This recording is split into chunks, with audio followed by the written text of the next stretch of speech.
ଡେଲାଙ୍ଗରେ ବ୍ୟାପିଛି bird flu. 3ଟି ସ୍ଥାନକୁ ନିଶ୍ଚିତାଞ୍ଚଳ ଘୋଷଣା। 6500 କୁକୁଡ଼ା ମାରିବ ପ୍ରଶାସନ। ଡେଲାଙ୍ଗରେ ବ୍ୟାପିଛି ବାର୍ଡ ଫ୍ଲୁ। ଭୋପାଳରୁ ଆସିଲା ରକ୍ତ ନମୁନା ରିପୋର୍ଟ। ଡେଲାଙ୍ଗର 3ଟି ସ୍ଥାନକୁ ନିଶ୍ଚିତାଞ୍ଚଳ ଘୋଷଣା କରାଯାଇଛି। ସଂକ୍ରମିତ ଅଞ୍ଚଳରୁ 6500 କୁକୁଡ଼ା ମାରିବ ପ୍ରଶାସନ। ସଂକ୍ରମିତ ସ୍ଥାନରୁ 10 କିମି ଯାଏଁ ରଖାଯିବ ନଜର। ଏନେ ଡେଲାଙ୍ଗ ବ୍ଲକ ପ୍ରାଣୀ ଚିକିତ୍ସା ଅଧିକାରୀ ଡାକ୍ତର ସୋମନାଥ ଦାସ ସୂଚନା ଦେଇଛନ୍ତି। ଜିଲ୍ଲା ମୁଖ୍ୟ ଚିକିତ୍ସା ଅଧିକାରୀଙ୍କ କହିବା ମୁତାବକ ଡେଲାଙ୍ଗ ବଡ଼ ଆଙ୍କୁଲର 3ଟି ଫାର୍ମରେ ବର୍ତ୍ତମାନ କିଲିଂ ପ୍ରକ୍ରିୟା ଆରମ୍ଭ ହେବ। ଡେଲାଙ୍ଗ ପୁଲିସ ତହସିଲଦାର ଉପସ୍ଥିତିରେ କିଲିଂ ପ୍ରକ୍ରିୟା କରାଯିବ।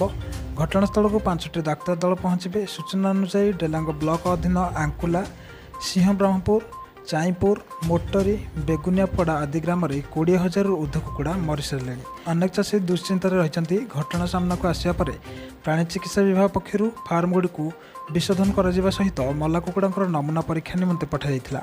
ଭୋପାଳରୁ ଏବେ ରକ୍ତ ନମୁନା ରିପୋର୍ଟ ଆସିଛି। ଡେଲାଙ୍ଗରେ ବାର୍ଡ ଫ୍ଲୁ ଚିହ୍ନଟ ହୋଇଛି।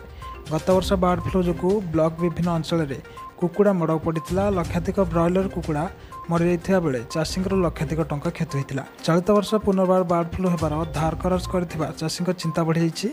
ସମସ୍ତ ଫାର୍ମରୁ ମରାଯାଇଥିବା କୁକୁଡ଼ାର ସାମ୍ପଲ ଟେଷ୍ଟ କରାଯିବା ସହ ଚାଷୀମାନେ କ୍ଷତିପୂରଣ ଦାବି କରିଛନ୍ତି।